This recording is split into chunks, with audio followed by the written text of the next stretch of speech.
Добрый день, друзья! С вами снова неугомонные айкидоки из Днепра. Андрей Жулицын, Александр Ким. Мы сегодня поговорим о 3 вещах.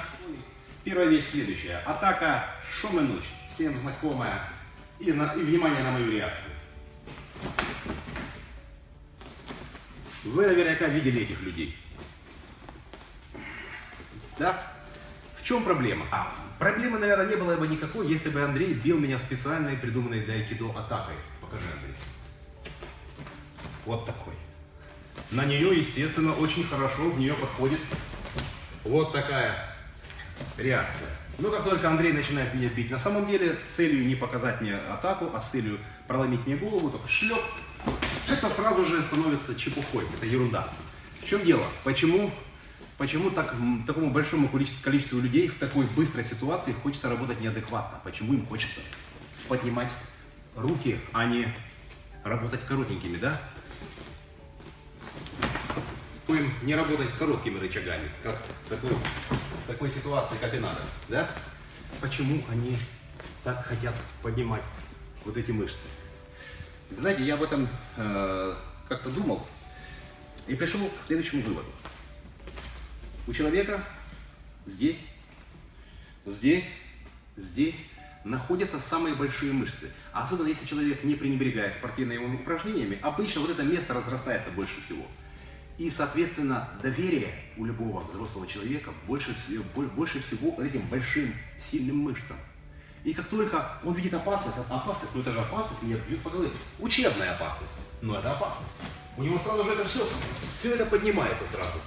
Что, как вы понимаете, очень нетехнично и очень медленно, потому что у всего большого на нашей планете есть определенный закон. Больше – медленнее, меньше – быстрее, меньше – слабее, больше – сильнее. Ну, такая у нас вот примитивная физика на планете Земля. Что нужно для того, чтобы техника была лучше? Работать нужно вот этой частью. Это очень активная часть. Вот эта часть неактивная должна быть. Вот это максимально активные части. Кисти рук, предплечья. Но проблема в том, что даже те, кто меня выслушали, они продолжают при опасности поднимать плечи. Ну ничего с собой не могут поделать. Ну вот, верят они только большим мышцам своим и все. Что я предлагаю? Эти мышцы маленькие, да, не доверяете вы им. Бывает такое. Что я делаю на тренировках для развития доверия маленьким мышцам своих рук? Мы делаем стандартное упражнение. Их многие из вас знают, многие из вас делали, но, возможно, делали без привязки к доверию к кистям своих рук. Это атака Шоменучи мечом. Это атака Шоменучи мечом и парирование с помощью укинагаши. Я практикую одной рукой. Одной рукой лучше. Посмотрите, что происходит. От Андрея требуется единственное, что на самом деле больно меня лупашить по голове мечом. Хотя, если вы только начинаете, можно какой-то медленный темп, но в идеале в конце должно выглядеть так.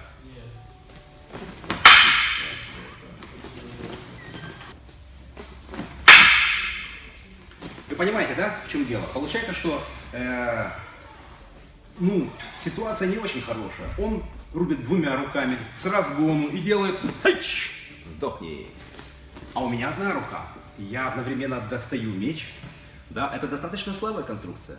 Конечно же, здесь начинает играть роль не крепость моих рук, а инерция меча, который взлетает вверх.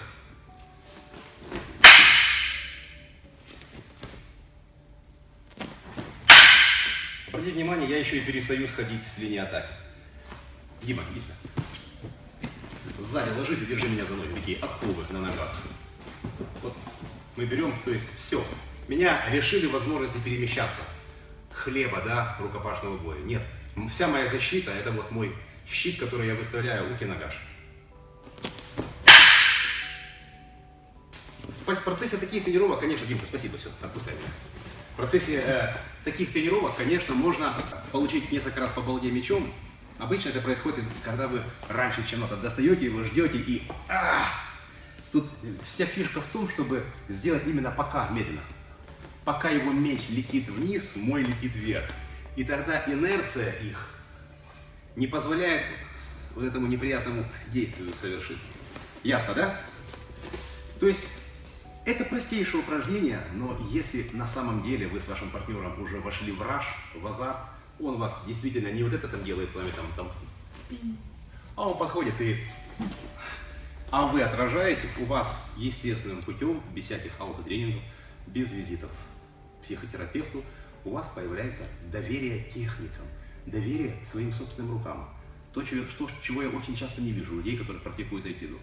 То есть языком они там корабли бороздят, философия, тра-та-та. Они не верят собственным рукам.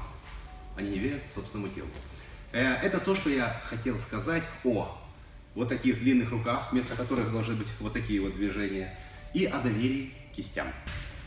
Следующая тема, которую мы хотели обговорить, это захваты. Вы часто могли видеть на тренировке, я беру захват. Вот такого человека, который...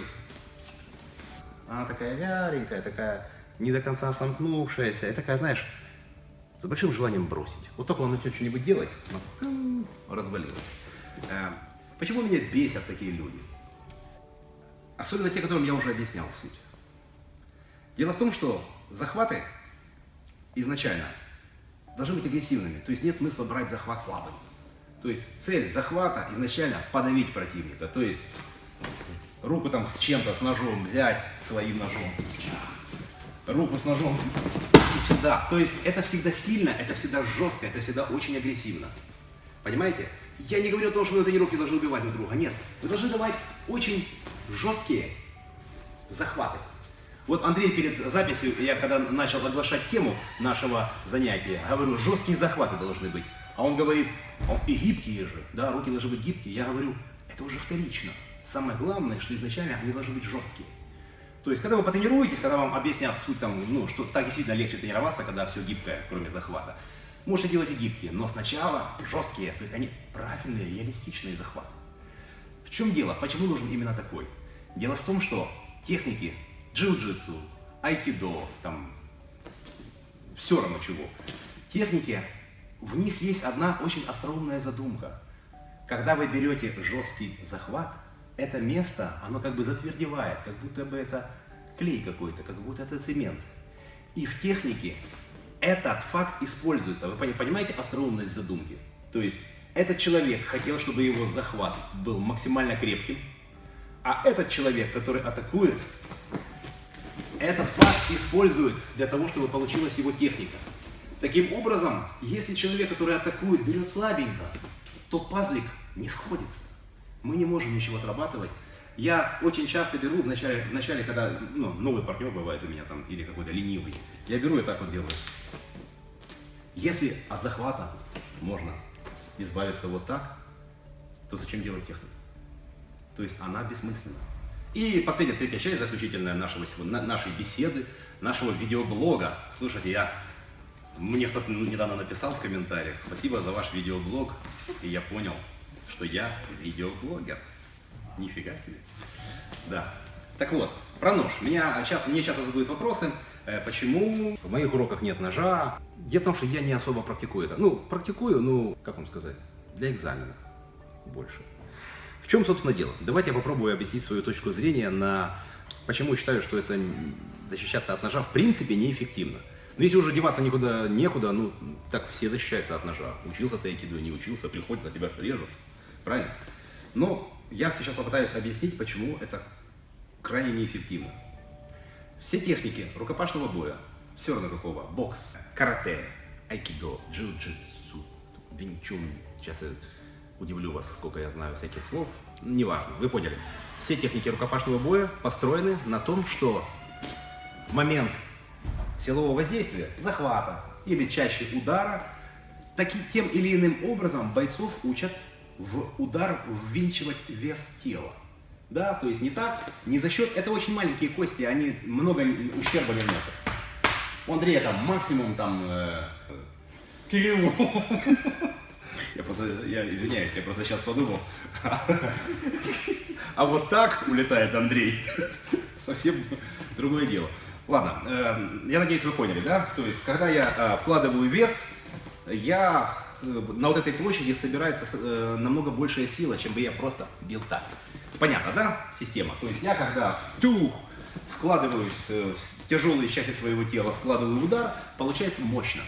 И чем выше ваша квалификация, тем в менее маленькие периоды времени вы можете взрываться этой силой, да? Если вы там начинающий, вам надо там как-то там еще медленно у вас получается. Вроде получается, но медленно. Чем больше вы занимаетесь, тем быстрее у вас это выходит и эффективнее. То есть вы буквально можете там в долю секунды вложить весь вес своего тела сюда и вернуться обратно. Но сам факт, что вам приходится вкладывать свой вес, накладывает некоторые ограничения на ваше перемещение. То есть вот так бы ударить намного быстрее, но нету эффекта. Так, ну надо больше времени, у него больше времени среагировать. Так вот, когда человек вооружен ножом, к большому сожалению для того, кто защищается, ему абсолютно не нужно вкладывать вес в эти движения. На то это и оружие. Вот без ножа, вот с ножом. Там дырка вот такая в нем остается. Мясо все развалилось. Ну, понятно, да? То есть в этом и заключается огромная пропасть, которая лежит между вооруженным и невооруженным человеком. Не зря это называется оружие. В принципе, это, ну, мне кажется, я вот достаточно понятно это объяснил. Это все, что я хотел сказать по ножу. То есть нет никакого там замысла у меня, как можно дольше рассекаться мыслью по древу. Это все. То есть голые руки, нужно вкладывать тело, нож не надо. Из-за этого человек с ножом, который действительно хоть чему-то учился, естественно, не тот, который просто достал его там пофорсить, а тот, который стал и целенаправленно вас режет, это, ну, огромнейшая пропасть. То есть, в принципе, человек с пистолетом и человек с ножом против невооруженного — это примерно одно и то же. То есть, скорее всего, он вас убьет. Большое спасибо за внимание. С вами были Александр Ким, Андрей Жилицын. Мы из Днепра, Украина. Мы здесь практикуем айкидо.